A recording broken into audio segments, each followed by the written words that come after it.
Bonjour monsieur, asseyez-vous.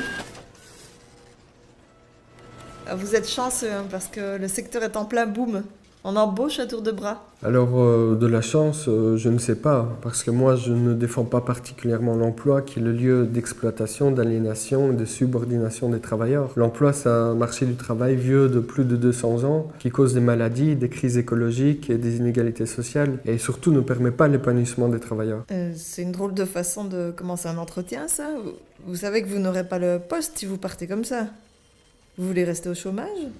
On peut se demander pourquoi les travailleurs veulent à tout prix garder leur emploi et les chômeurs en trouver un. C'est surtout la stigmatisation et l'humiliation véhiculée par les médias et le monde politique qui pousse les gens à vouloir sortir de cette situation et surtout la peur de ne pas tomber dans la très grande pauvreté. Par exemple, avant 2000, un chômeur isolé pouvait bien vivre avec environ 60% de son salaire brut et en se débrouillant. Par contre, après 2004, avec la venue de l'État social actif, donc c'est la véritable chasse aux chômeurs, pour faire court, aujourd'hui tous les chômeurs sont tenus de chercher activement un emploi, sous peine d'être sanctionnés ou de se faire exclure et perdre ainsi toute source de revenus. D'accord, mais avec un emploi au moins vous ne serez plus en situation précaire. Ça vous motive pas ça?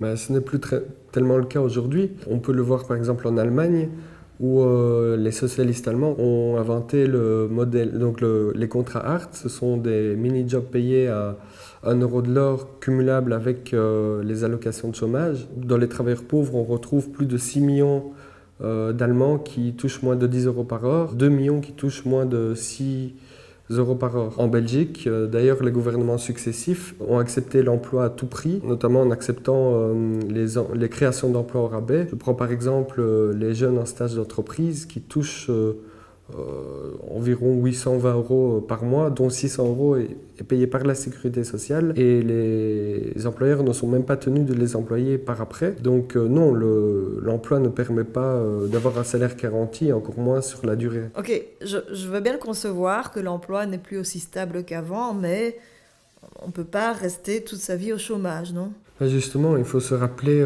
pourquoi les premières caisses de secours mutuels, donc ancêtres des caisses chômage, ont été mises sur pied. C'est pour éviter donc une pression sur les salaires et permettre aux ouvriers de l'époque de ne pas accepter des emplois à tout prix puisqu'ils avaient la sécurité d'une caisse à côté. Alors qu'aujourd'hui, c'est totalement l'inverse. On se sert du chômage pour activer et pour favoriser la concurrence à l'embauche en disant aux chômeurs, ben tiens, si tu n'as pas...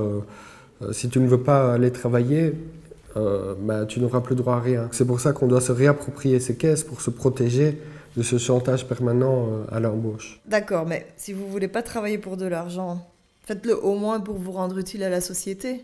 Sarkozy disait très bien d'ailleurs, le travail libère. C'est le chômage qui aliène. Mais si à l'époque l'emploi pouvait effectivement être un lieu où on se rencontrait, par exemple les usines, les sidérurgies, aujourd'hui ce n'est plus tellement le cas puisque l'emploi se morcelle en petits jobs d'intérim, en contrats très court terme et donc individualise très fort les travailleurs, surtout qui viennent des quatre coins de la Belgique. Ils ne peuvent même pas se rencontrer après. Donc non, l'emploi aujourd'hui n'est vraiment pas gage de rencontre et d'épanouissement social. Ah, vous lâchez rien, vous. Et si on part de votre point de vue, on fait quoi de tous les chômeurs?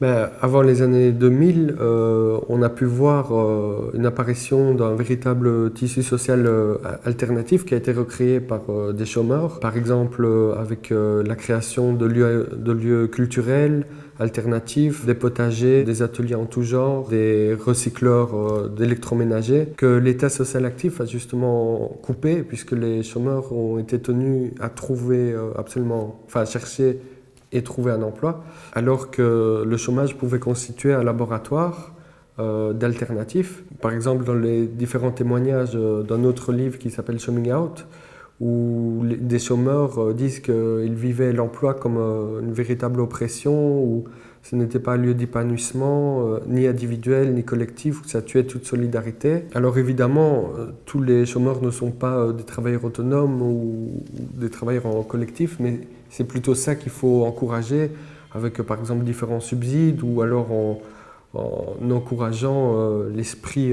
plus collectif. Tandis qu'aujourd'hui on est à l'inverse, à tout à l'emploi et à la concurrence entre chacun.